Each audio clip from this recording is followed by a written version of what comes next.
Fala, nação rubro-negra, trago o corte para vocês aí do programa da ESPN sobre os lances polêmicos de ontem, a arbitragem de ontem Flamengo e Estudiantes e também a anulação do cartão do Plata. Plata vai jogar em Plata.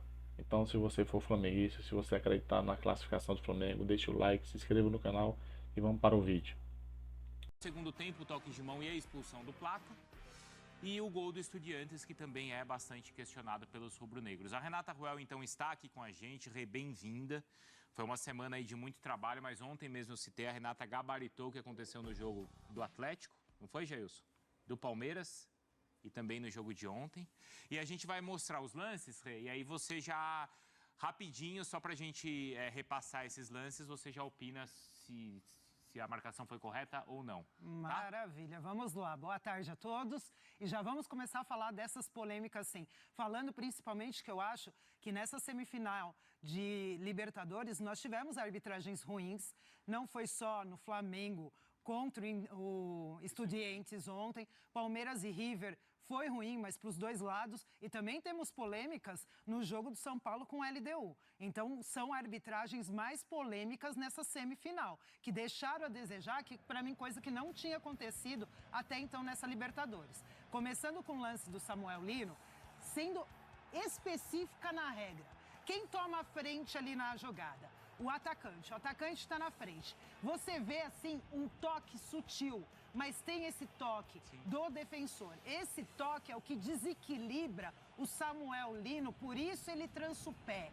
Isso, pela regra do jogo, até dentro das orientações que os árbitros recebem. O jogador que vem por trás, o atacante está na frente, ele está com a posse de bola. O jogador que vem por trás, ele tem que ser prudente para evitar contato. Ele não é prudente, ele é imprudente. Ele tem o contato, ele causa o contato e ele derruba o atacante. Isso, pela regra do jogo, é pênalti. O árbitro muito bem posicionado, faz que nada e o VAR fica em silêncio. Então aí pênalti que não foi marcado e foi em cima da linha, né? Foi. A sensação que eu tenho nesse toque aí é que é em cima da linha. Ele já está dentro da área nesse ponto. O VAR só pode interferir se for dentro da área. Vamos ver o outro lance, então? Então, o Zupac, eu tô vendo aqui que tá concordando. Vocês concordam também que foi pênalti, concordam? Nessa velocidade assim, qualquer toque, você derruba mesmo. Então, aí é o lance todo polêmico, né? Primeiro porque tem um toque na mão, Renata. Exatamente, que depois tem a expulsão do Plata. Isso. E é interessante a gente falar que na transmissão a gente não teve essa imagem. A ESPN conseguiu pegar essa imagem que é sensacional. Boa. E aí muita gente pode questionar assim, tá, tem o toque no braço, mas o jogador do Flamengo também está agarrando a camisa do adversário. E eu acho que esse é um ponto fundamental para a gente falar da regra. A regra 5, o árbitro, fala que quando você tem duas infrações simultâneas, você tem que marcar mais grave. Um pênalti é mais grave do que uma falta no defensor. E para mim elas acontecem simultaneamente. Então, mas o jogador do Flamengo agarra. Mas ao mesmo tempo que ele está agarrando, o jogador do Estudiantes, ele tem uma ação com a mão. Não é nem a questão de ampliar o espaço corporal. Não, é o que a gente chamava de mão intencional. É uma mão deliberada. Ele leva a mão na bola. Então, se você tem as duas infrações, ao mesmo tempo, você vai marcar mais grave. Para mim, é um pênalti não marcado a favor do Flamengo. E que o VAR deveria ter visto. Fala, Zupac, aí a gente já roda também a outra imagem, a sequência do lance. Mas fala, Zupac, claro. Perguntinha rápida para Renata, porque ela falou que na transmissão essa imagem não apareceu, que foi uma câmera nossa que pegou. O fato de a transmissão não ter essa imagem explica também o VAR não ter esse ângulo que mostra o toque de mão, por ter sido uma câmera nossa? Boa pergunta, Zupa. Para mim, não. Por quê? Porque você tem a imagem, a câmera que fica central. E a câmera central tá nessa imagem, nesse ponto. Então, se eles conseguirem e conseguem, o VAR tem uma tecnologia sensacional e consegue puxar assim para analisar, eles teriam essa imagem e eu acredito que não foi analisado. Se foi, erraram feio. Boa, a gente tem Ou seja, agora... por enquanto, dois erros ali que... Gravíssimos. Poderiam colocar o Flamengo numa Todo outra mundo situação. concordou aqui, não teve nem discussão. Perfeito, não. Agora a gente tem no mesmo lance a sequência da jogada e é a expulsão do Plata. A expulsão do Plata na sequência da jogada. O que eu tenho a sensação que o árbitro pode ter decidido ali? Ele pode ter achado que o Plata, ele faz uma ação de solada, para ele dar a solada no adversário. Só que ali, o que a gente percebe?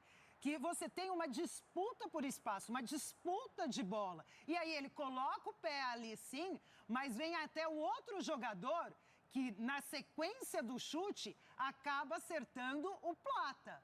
Então, se você até entendesse que o árbitro falasse assim, olha, foi falta do Plata porque ele deixou o pé. Ele deixa o pé até por uma ação de disputa e de bloqueio para tentar bloquear a passagem da bola. Ele não faz um movimento adicional para dar uma solada no adversário em momento algum.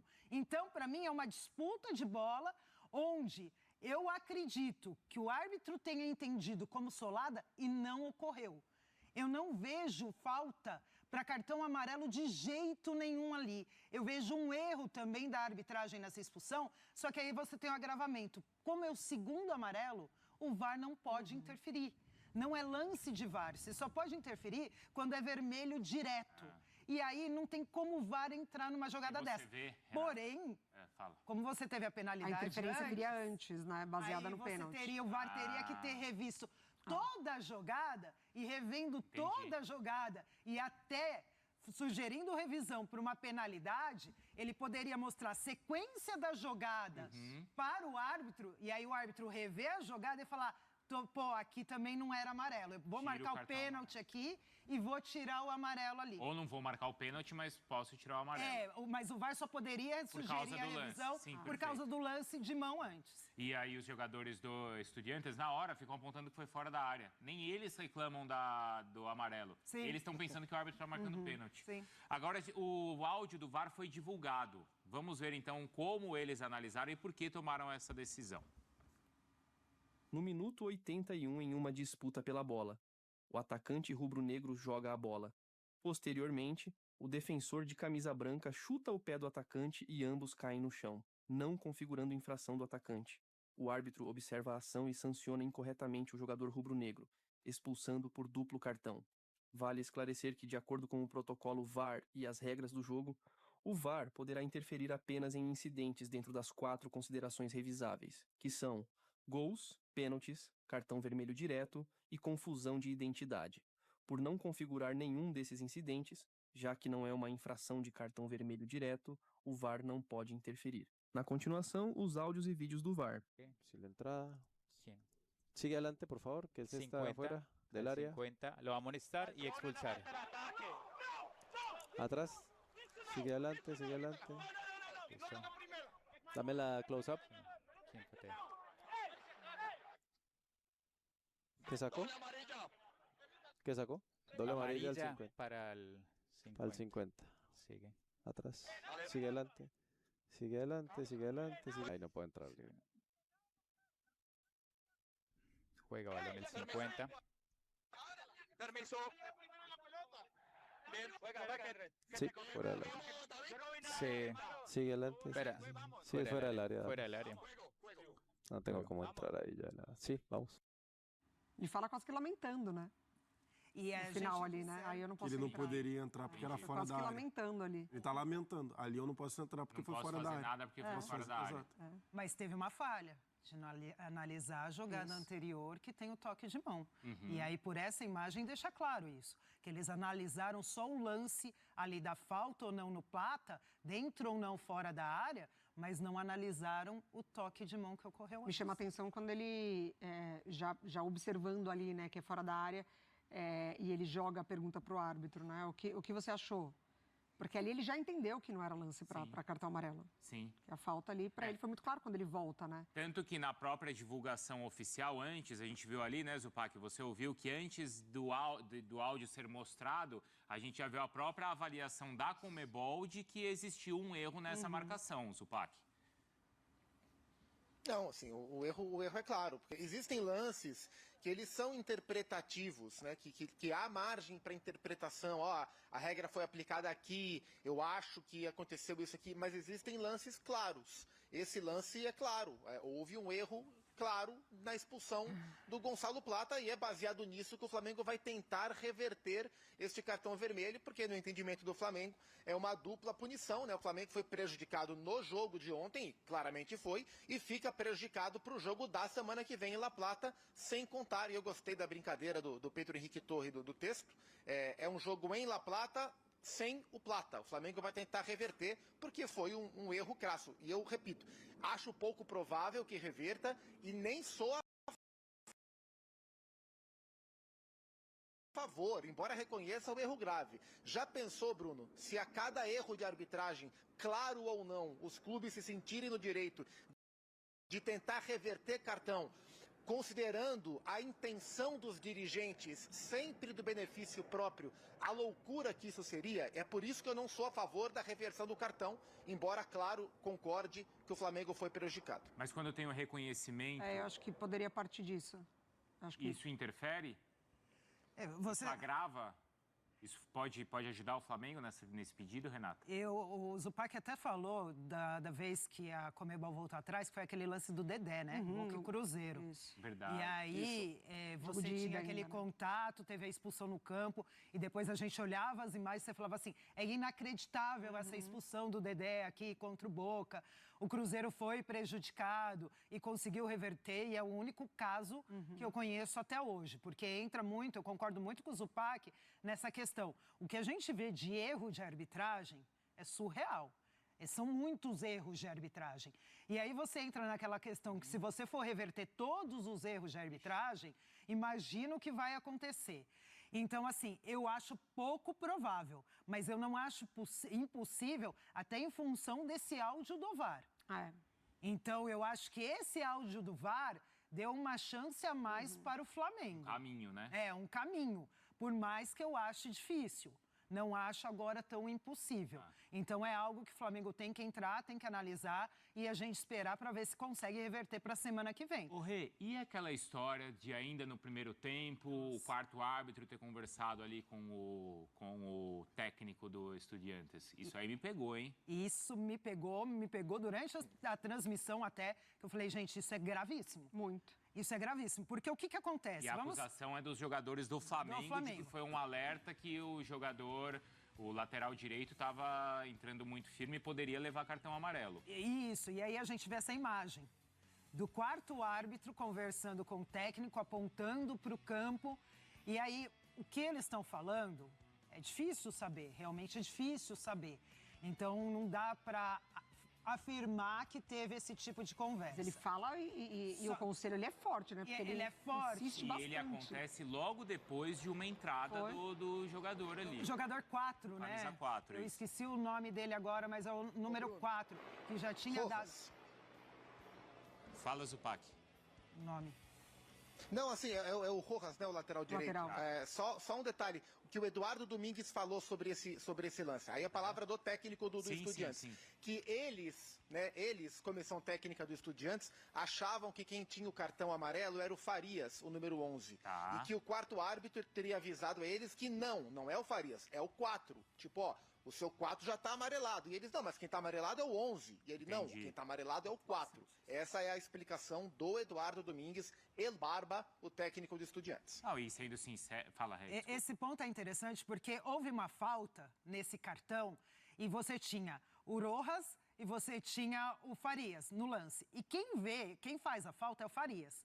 A transmissão colocou que quem tinha o cartão era o número 4. E até eu anotei para o 11, por quê? Porque eu falei, quem fez a falta aí foi o 11, não foi o 4.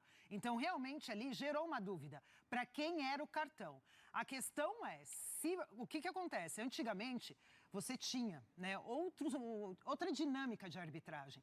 E os árbitros muitas vezes falavam assim, professor, tá fazendo hora extra já. Olha, professor, vou amarelar. Olha, professor, olha o seu jogador aqui que eu vou expulsar. Você tinha essa dinâmica. E você tem hoje até aquela questão que a gente vê os árbitros, e a gente vê o árbitro chamando o jogador e dando aquela advertência verbal. Você já fez falta ali, você já fez falta ali, a próxima eu vou te amarelar. Isso até é uma dinâmica para você usar como prevenção. Sim. A arbitragem usa isso como prevenção. O que não dá é o quarto árbitro chegar num treinador e começar a falar assim, professor, toma cuidado. Olha o seu jogador ali, olha o seu jogador lá. Isso vira uma consultoria. E uma consultoria para uma equipe de time, só para um time e não para o outro. Não é o papel da arbitragem fazer isso. Se a equipe quer uma consultoria de arbitragem, é ela que contrata um ex-árbitro. Mas não está claro pra gente se foi aí uma consultoria ou se foi isso um esclarecimento. Então, essa é a questão. Aí, se é um esclarecimento, eu acho totalmente normal para entender qual que é esse claro, ou outro, aí é normal, né? Agora o que não pode ter é a consultoria. É a consultoria? Aí não tem como, Bruno, aí é gravíssimo. E aí vem forte a declaração, né, dos jogadores do Flamengo, ali, a indignação, né? Porque os jogadores do Flamengo afirmam de que foi uma consultoria. Exatamente. O Vinha. O Vinha, principalmente. Aconselhando mesmo, né? Ó, tira ele porque ele vai tomar cartão amarelo, né? Ele vai deixar vocês na mão. Então, isso é muito grave se de fato aconteceu. E aí, né, Zupac, são vários lances. O próprio lance também do gol do Estudiantes no final do jogo também gerou revolta, Renata. Ainda não acabou, né, Bruno? Eu já estava até aqui fazendo as coisas, falei, já acabaram os lances? Não, tem mais. Tem só o lance decisivo. Agora a gente chegou ao lance decisivo. Ainda tem. E aí, é justamente na bola alçada na área, na disputa ali, que eu vou ser sincera, pelas imagens que nós temos, eu não consigo concluir se toca no ombro, se toca no braço, se toca nas costas do jogador. As nossas imagens não são claras, mas o VAR, ele tem que ter imagem clara sobre isso e tem que revisar o que acontece ali. Não é se toca no braço. Se não toca no braço, o gol é legal, indiscutível. Se toca no braço, ele está ampliando o espaço corporal de forma antinatural. Não seria um braço acidental, seria um braço de infração. Seria um braço que justamente não justifica o movimento para ele daquele braço aberto daquele jeito naquele momento. Então, se toca no braço, o VAR deveria sugerir revisão e o gol ser anulado não por braço acidental, mas por ação deliberada e um braço claro. Ali. Mesmo a jogada se desenrolando e o gol sendo contra. Sim, mesmo assim. Só valeria se fosse um braço acidental. Aí, como não é do jogador que faz o gol, não tem a imediatez, aí o gol seria validado. Mas no caso, com o braço aberto daquele jeito, aí é um braço de infração mesmo e o gol deveria ser invalidado se tocou no braço. Eu vou falar a minha sensação. Tá. Geral. E eu concordo com o Zupac, não é alimentar uma teoria da conspiração, tá? Mas assim, a minha sensação é que sempre quando um time brasileiro vai jogar com um time argentino na Libertadores ou nas competições sul-americanas, ele tem que andar, sabe, com o celular no bolso? Sabe quando você vai num show ou vai num lugar que você sabe que tem muito e a qualquer momento você pode ser assaltado e você tem que ter muita atenção? Então, a minha sensação de brasileiros contra argentinos é sempre assim. Aliás, não é nem uma sensação, isso é um histórico. Não dá para negar que esse é o histórico da competição. Isso acontecia com o Santos e com o Palmeiras nos anos 60 e 70, aconteceu com o Grêmio nos anos 80, aconteceu com o Baldo Aquino assaltando o Palmeiras em 2000, 2001, aconteceu com o Amarília assaltando o Corinthians em 2013. Então, isso não é alimentar a teoria da conspiração, é apenas contar tudo que já aconteceu. E diante de todos esses casos, para mim, o que aconteceu ontem é ainda mais escandaloso. Ainda mais porque nesses casos antigos não tinha o VAR. É o que eu ia falar, exatamente, Bruno. Então, assim, eu não estou alimentando, não quero alimentar a teoria da conspiração, porque eu acho que não existe essa teoria da conspiração. Não existe essa conspiração. Mas o histórico mostra isso pra gente. Sim. E na minha opinião, o que aconteceu ontem, em todos esses lances, é ainda mais grave. Eu concordo. Concorda, Mari? Concordo. Você concorda?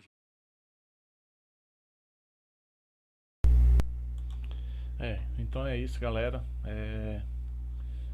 É de ficar mesmo encabulado, né?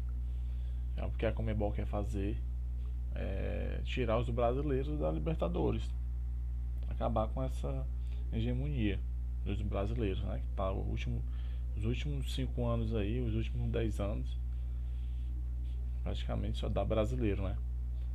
Então é isso. Deixa o like, se inscreva no canal. Até a próxima.